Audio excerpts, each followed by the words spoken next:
Bismillahir-Rahmanir-Rahim. The status of Hadeeth in Islam. Through the Quranic and historical perspective. How were Ahadith compiled? How did these Ahadith reach us? What is their status in Deen? What is the mutual relationship of the Quran and Ahadith? Ghulam Ahmad Parwez. Muhammad Aslam Jairajpuri. 10 Was Rasul-Ullah Hanafi or Shafi? The religious scholar Maulvi says that Deen is the name given to the combination of the Book and Sunnah, and by Sunnah is meant those sayings and actions of Rasul-Ullah which are noted in the collections of Ahadith, which were neither given to the Ummah by Rasul-Ullah, nor were they compiled by the Sahaba. With what inclinations these collections were compiled can be judged from the following commentary, which has been published as Zajajat al-Masabi in the journal Siddiq. Lucknow, India. October 9, 1953. In it is written, Every educated person is acquainted with the scholar Tabrizzi's Mishkat al-Masabi. This authentic and useful collection of Ahadith of the Messenger, despite being relatively brief, has been available for centuries in India and is serving as a beacon of light for the general public and intellectuals. But the author, despite being very famous, definitely did not belong to the Hanafi sect but was a Shafi. Therefore it is natural that his tolerance and bias towards the Shafi sect is frequently apparent in his book. And because of this the scholars of the Hanafi sect felt the need for another similar collection of Ahadith in which the bias was according to their maslak. After centuries the blessing of fulfilling this need practically has fallen to Hyderabadi Fazl. This means that Mishkat al-Masabi was published for this purpose, in order to establish that the Shafi maslak was exactly in line with Sunnah. This was very uncomfortable for the Hanafis. Now this new collection has been compiled to prove that the Hanafi religion is in accordance with the Sunnah of Rasul-Ullah. In other words, Mishkat al-Masabi was written to prove that Rasul-Ullah belonged to the Shafi sect. And now Zajajat al-Masabi was written to prove that Rasul-Ullah was of the Hanafi maslak. Both the sects of Hanafi and Ahl Hadith follow Ahadith. But how deep the aversion and differences between these two can be judged from one incident. Maulana Mufti Muhammad Hassan, teacher of Maulana Shah Ashraf Ali Thanvi, was the founder of Jamia Ashrafiyya, Lahore. Maulana Jamil Ahmad has written the following incident in Weekly Quddam ud Din, Lahore, of 14 June 1974. Hazrat Mufti actually resided in Hazara, Pakistan, but later on he spent part of his life in Amritsar, India, and was therefore known as an Amritsari. While living in Amritsar he asked for allegiance to Hazrat Hakim al-Ummat Maulana Thanvi Nur-Ullah. Hazrat said, because you have learnt Ahadith from scholars of Ahl Hadith, while I am a Hanafite, this will not be reconcilable. You will therefore first need to learn Ahadith from a Hanafi scholar and then request allegiance. So Mufti Sahib spent 3 years in Deoband, India, for education, and after this Hazrat bestowed allegiance on him. Have you noted the mutual differences between the two big sects of Muslims?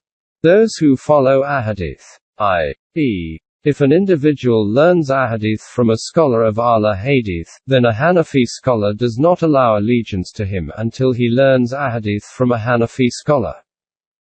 Anyway, these are those collections of Ahadith, which are called Deen. And the status of these collections is that the collections of Sunnis prove that Rasul-Ullah was Sunni, while those of Shias prove that Rasul-Ullah was Shia. Then among the Sunnis one collection was compiled in order to prove that Rasul-Ullah belonged to the Shafi maslak, while another was compiled to prove that he was of the Hanafi religion. Recall the way that Allah has said regarding Abraham that he was neither Jew nor Christian. Similarly, Rasul-Ullah was neither Shia nor Sunni, neither a conformer to traditions, nor a non-conformer, neither Shafi nor Hanafi. Rasul-Ullah was solely a Muslim, and his maslak was that of the Quran. The rest of the associations are all concocted by human beings, and Allah and His Messenger is free from these inventions. Allah has stated, "It is He who has named you Muslims, both before and in this." i.e. Quran 22:78. And His Messenger declared, "I am the first among you of the Muslims." 6:163. 11. Some ahadith from Bukhari Sharif.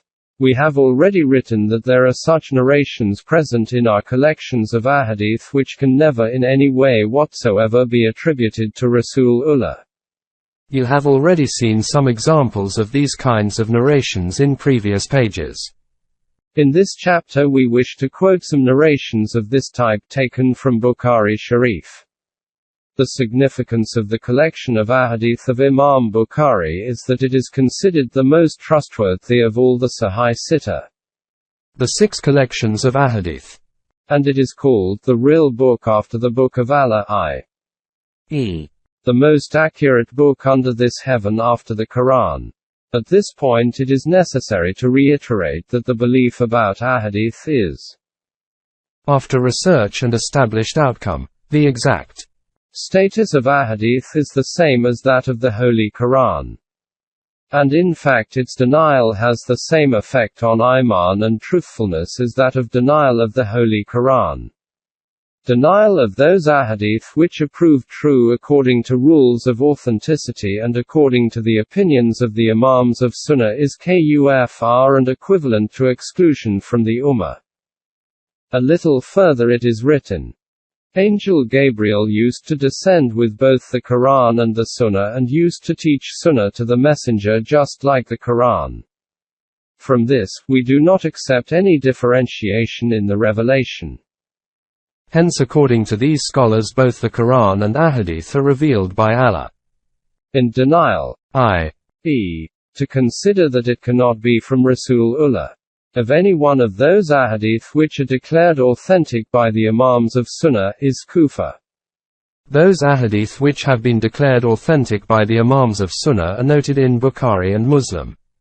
Therefore, the beliefs of these people about these books is, the Ummah is in complete unanimity regarding the ahadith of Bukhari and Muslim, and their authenticity is absolute.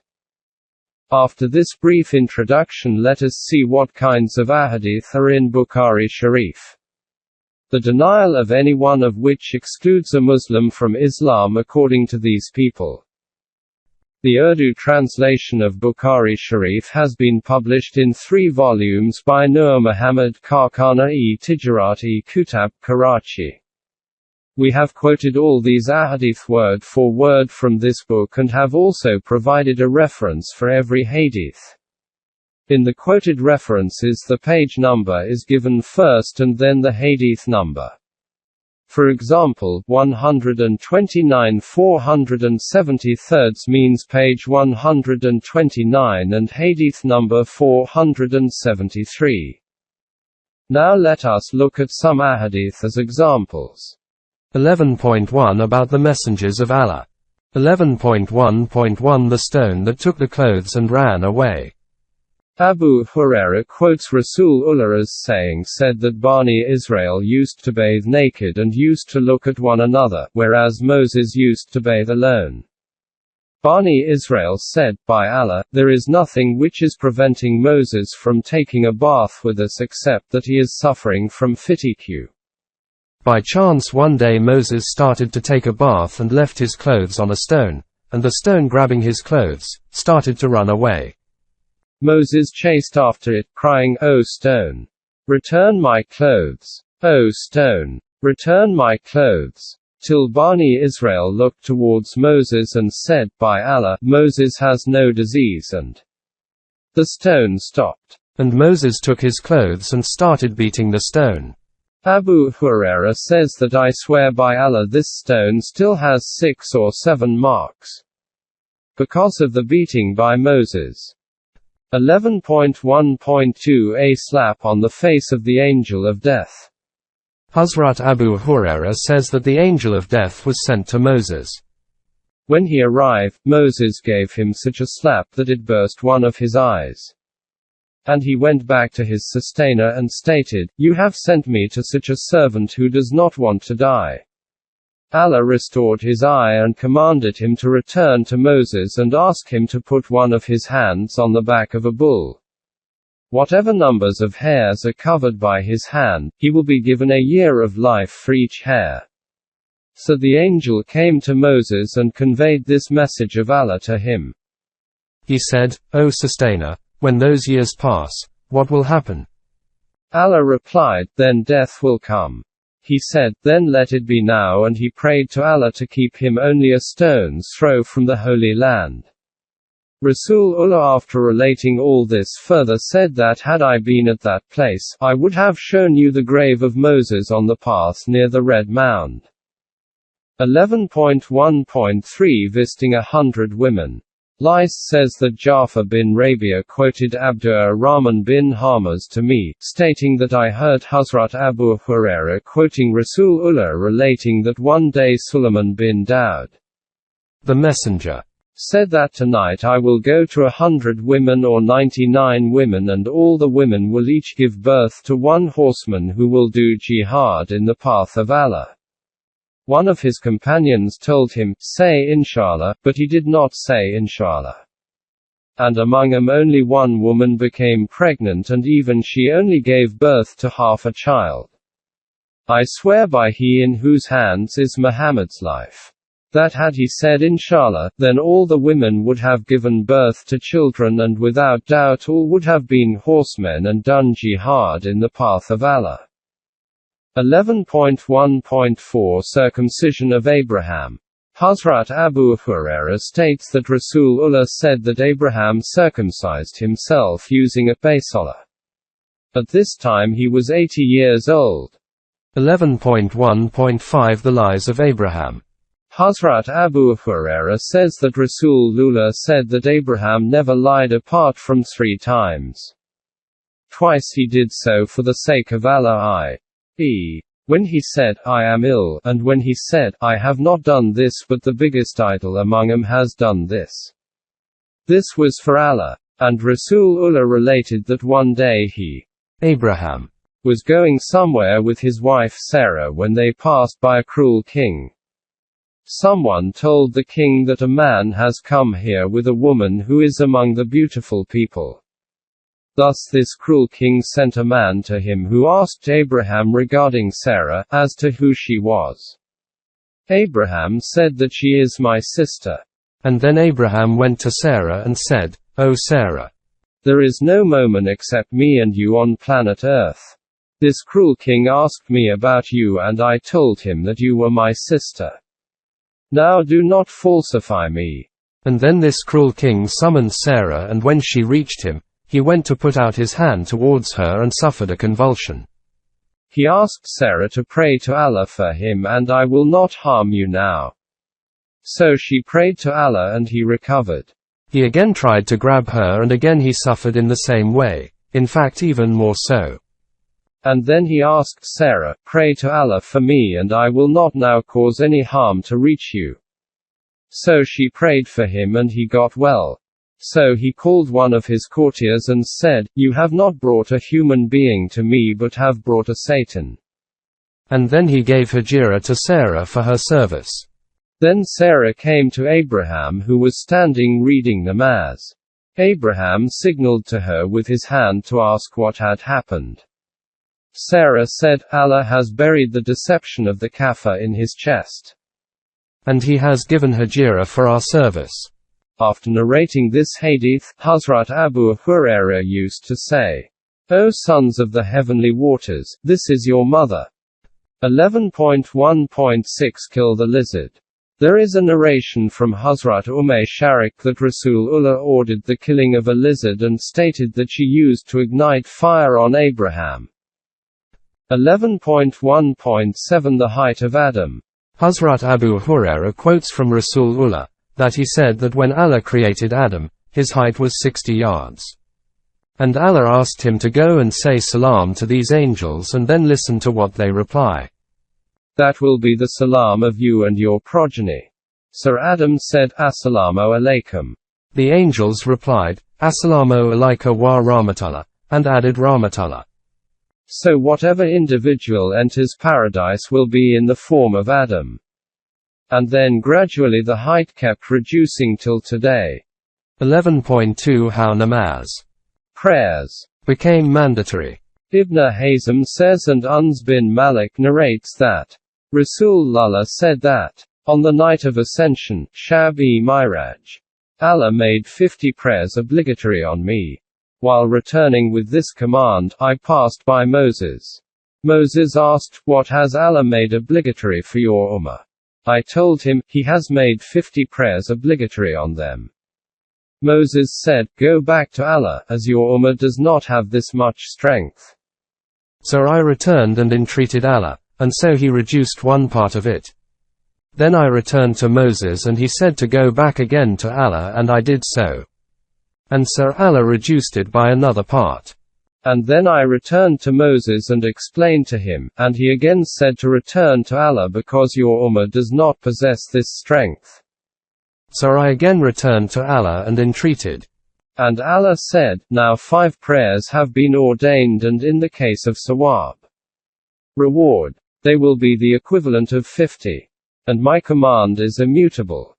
Then I returned to Moses, who said go back again to Allah, but I said that I feel shame to go back to Allah. Then Gabriel accompanied me till he brought me to Sidratul Muntaha, which was covered by certain colors which I did not recognize. Then I was made to enter paradise, and there the pebbles were pearls and the soil was of musk. 11.3 Rasulullah under the influence of magic. Hazrat Aisha says that on one occasion Rasulullah was put under a magic spell to such an extent that it had an effect. He used to think that he had done some deed, though in fact he had not, till one day he prayed and prayed persistently. Later on he told me, do you know that Allah has told me that thing in which is my relief? 2 men came to me.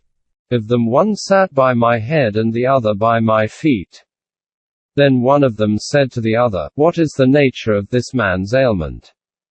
The other said that he is under the influence of a magic spell. He asked who has done this magic on him. The other said Ba'id bin Arasam did it. The first one said, with what thing?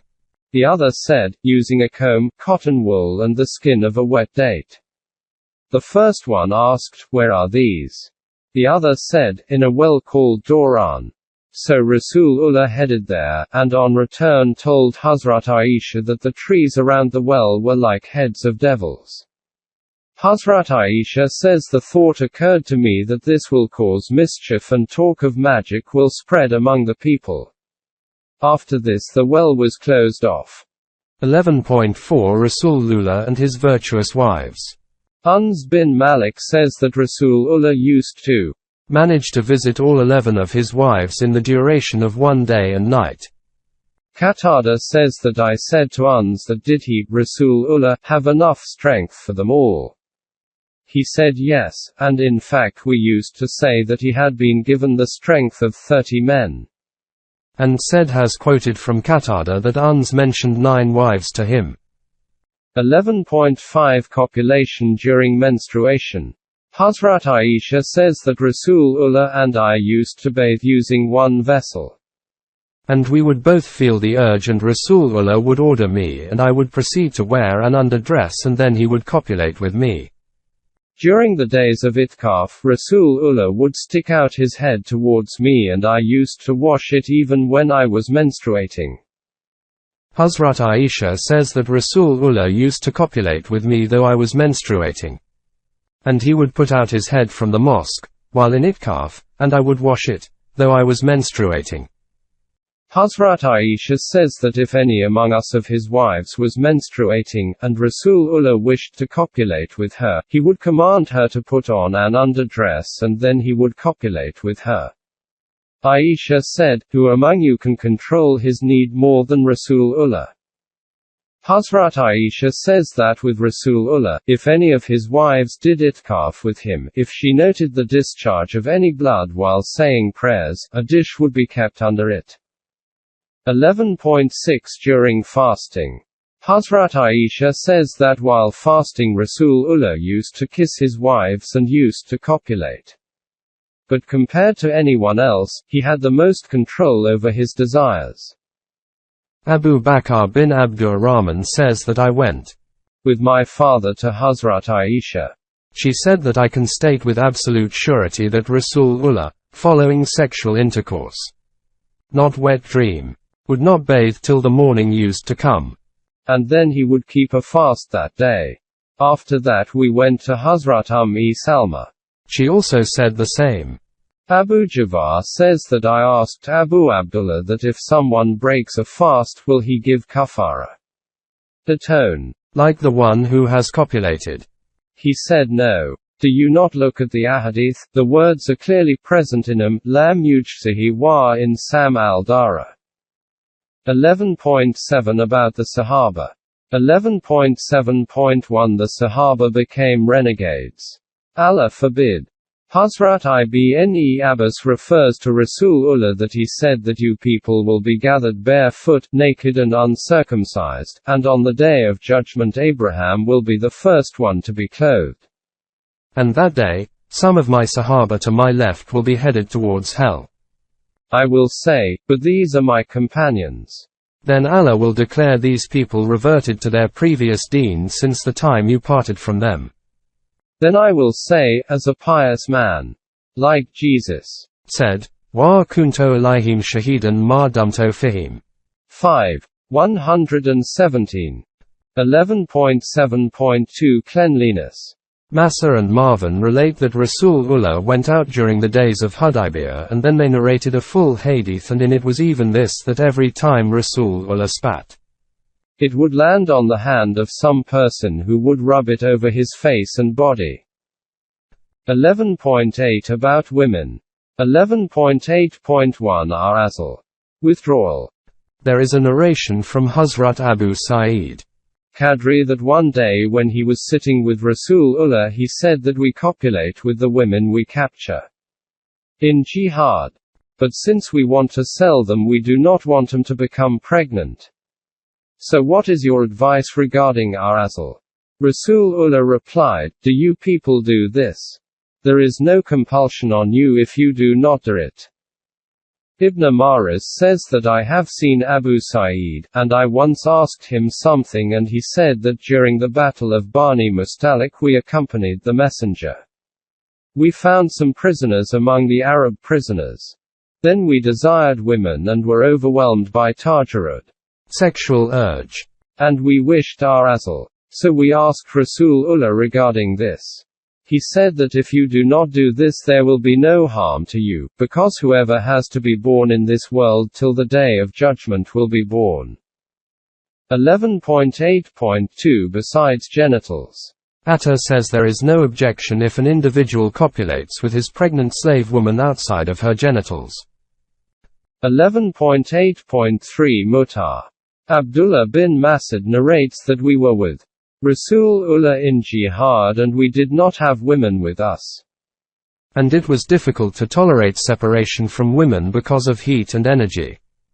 So we asked Rasulullah should we become castrated. He forbade us, and then gave permission to agree on a few or more days with a woman and have nikah with her. So that you prevent yourself from being castrated. And so that no evil glance should be cast on anyone. 11.8.4 Fornicating woman.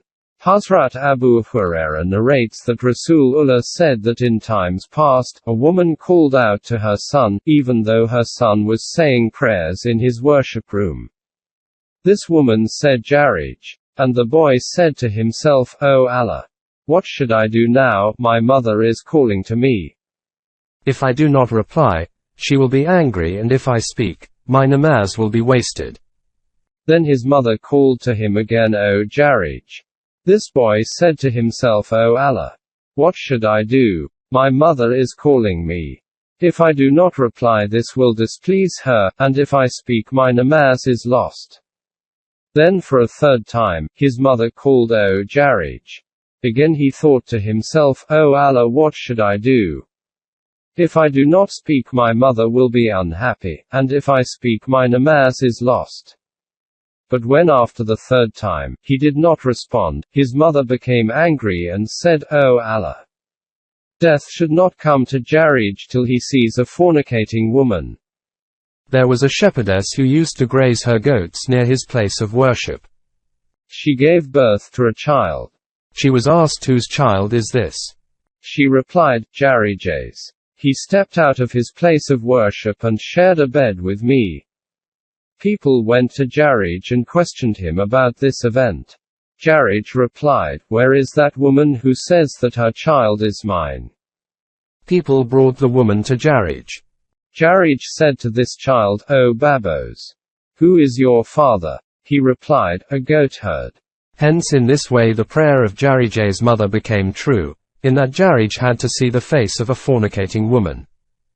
11.9 The woman who refuses. Hazrat Abu Hurairah says that Rasulullah said that when a man asks his wife for sex and she refuses, and then the man goes to sleep unhappy, the angels send curses on this woman till the morning. 11.10 Women in hell. Hazrat Imran bin Hussein says that Rasulullah said that when I looked in paradise, I found mostly beggars among the people there, and when I looked in hell, I saw mostly women among the people there. 11.11 Cockeyed child. In response to the explanation of the translation of the following verse of the Quran. Your wives are as a tilth to you, so approach your tilth when or how you will. 223. It is narrated from Nafi Mawla ibn Umar that Abdullah bin Umar would not speak to anyone while reading the Quran. One day I went to him while he was reading the Quran. While reading Surah Baqarah, when he reached this verse, Nisa'ukum, your women, he said to me, Do you know when this verse was revealed? I said, No, I do not know. He then explained the background and reason for its revelation and then proceeded to read on. Abdus Samad says that the same narrative has reached us from Ibn Umar that some men used to sodomize women and this verse was revealed regarding them. Jabbar says that the Jews used to say that if a man has sex with his wife lying in the prone position, his children will be cockeyed. It was at this time that this verse was revealed that this narration is wrong. You may copulate with women in any manner one desires. 11.12 General knowledge. 11.12.1 Where does the sun go? Hazrat Abu Zar says that while the sun was setting, Rasulullah said to me, Do you know where the sun goes? I said, Only Allah and His Messenger are well acquainted with this. Rasulullah said that it goes so that it can prostrate itself under the Arsh throne. And then it will ask Allah for permission to rise. Then it will be given permission to rise. And it is possible that it prostrates itself and its prostration is not accepted and it is told to go back to where it came from. This is what is meant by Allah's command. Washamso limustakaran laha zalika takdiru al-aziz al-alim. 36. 38. This means, and the sun runs a course for a period determined for it. That is the decree of Him the exalted in might, the all-knowing. 11.12.2 How do the seasons change? Hazrat Abu Hurairah says that Rasulullah said that hell complained to Allah, saying, O Allah! One of my parts has been eaten by the other part. So Allah allowed it to breathe twice, one breath in winter and one breath in summer. So when you experience bitter cold, this too is the breath of hell. 11.12.3 Curse is in three things. Hazrat Abdullah ibn Umar says that he heard Rasulullah saying that curse is only in three things: a horse, a woman and a house. Hazrat Sahl bin Sa'di narrates that Rasulullah said that, if there is a curse in something it will be in a woman, a horse and a house.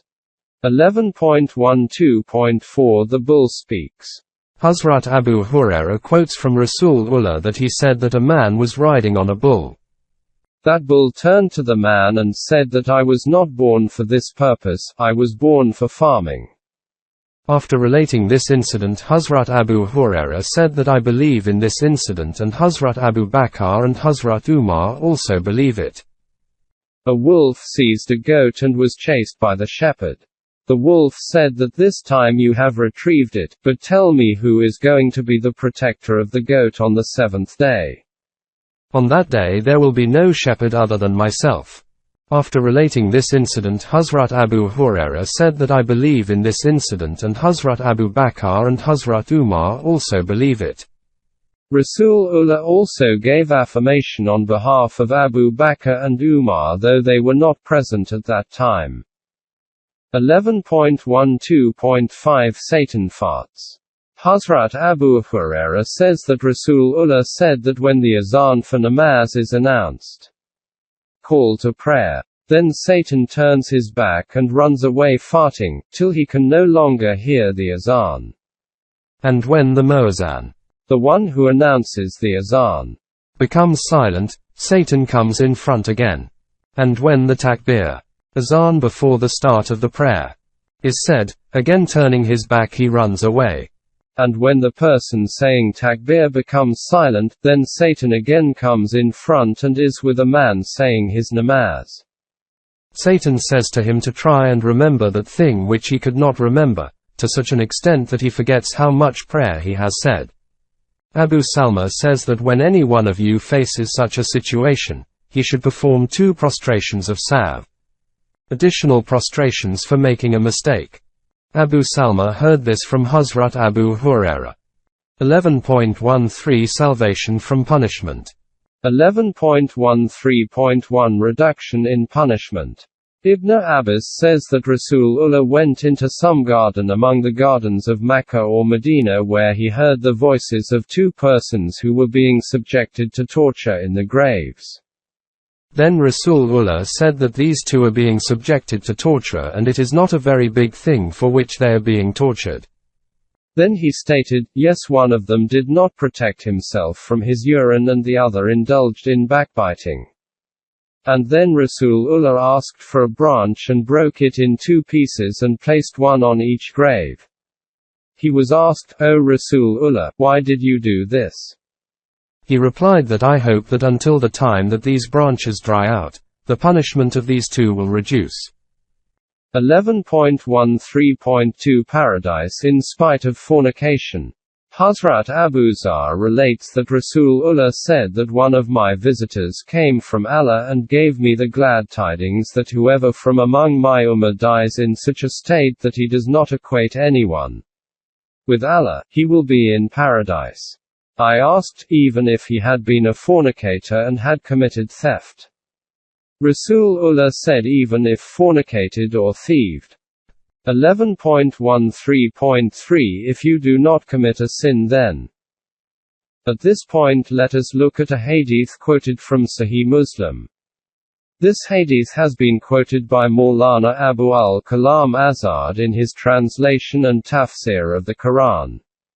His translation is that Rasulullah said, I swear by the one in whose hands is my life that if you become such that you commit no sin, then Allah will remove you from the earth and replace you with another group whose practice is that they are deep in sins and then they ask for mercy and forgiveness from Allah.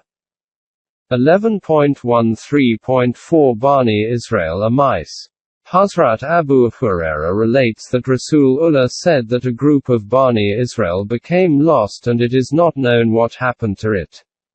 I think that these mice are those same ones. The lost group. Because when a camel's milk is placed in front of them they do not drink, but when goat's milk is placed before them, they drink it. 11.13.5 If Bani Israel had not existed, then. Hazrat Abu Huraira narrates that Rasulullah said that had Bani Israel not existed, meat would never have gone off, and if Eve had not existed, no woman would have cheated on her husband. 11.13.6 If a fly falls, then. Hazrat Abu Huraira narrates that Rasulullah said that if a fly falls in someone's food or drink he should dip it down completely into the food or drink, and then take it out because of its two wings. One wing contains disease and the other contains healing power. 11.13.7 The cock sees the angel. Hazrat Abu Hurairah narrates that Rasulullah said that when you hear the crowing of a cock, ask for Allah's grace, because the cock crows when he sees an angel. And when you hear a donkey braying, ask for Allah's protection from Satan, because the donkey brays when he sees Satan. 11.13.8 From where does the sun rise?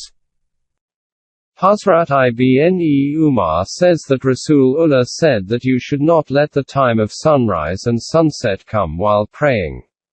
This is because the sun rises between the two horns of Satan. 11.13.9 How does one get fever? Hazrat Rafi bin Khadij says that I heard Rasulullah saying that fever is created from the boiling of hell. You should therefore cool it down with water. 11.13.10 The order to drink urine. Uns says that some people of Akal or Arena came, but fell ill in Medina. Rasulullah gave the order to give them a few she-camels so that these people could drink their milk and urine. So they went into the jungle and did this very thing. When they recovered they killed Rasulullah's goatherd, and shepherded the camels away. At the break of dawn, Rasulullah received this news and he sent men after them. At the height of the day they were captured and brought back. Rasulullah gave an order and their hands and feet were amputated and hot needles were put into their eyes and they were thrown onto hot rocks. When they asked for water they were refused. 11.13.11 Monkey was stoned to death. Umro bin Mamun says that in the times of ignorance, I saw a monkey around which a lot of monkeys had gathered. The monkey had committed fornication and they all stoned him. I also participated in stoning it. 11.13.12 Jinn. Hazrat Abu Hurairah is quoted as stating that Rasulullah said this night a jinn, or said some such word, came to me so that he could disturb my prayers. Allah gave me strength over him and I formed the intention to tie it to some pillar of the mosque so that you people could see it in the morning. Rasulullah released the jinn after humiliating him. 11.14 The last word. This is an example of those ahadith which are present in Bukhari Sharif. In it there are many more such ahadith. If you reject even one of these ahadith, then you are declared a kafir according to these Hazrat scholars. Now it is up to you to decide if such types of ahadith are capable of being accepted and recognized as truly having been the sayings of Rasulullah. These are the kinds of ahadith on the rejection of which Tolu-e-Islam is declared Munkir-e-Hadith, denier of ahadith, and is declared to be outside the sphere of Islam. And these are the types of ahadith which the opponents of Islam use to accuse and smear the character of Rasulullah. Tolu-e-Islam says to them that these ahadith are not even from Rasulullah, therefore he is above all such accusations. And this is the crime for which Tolu-e-Islam is declared to be out with the sphere of Islam.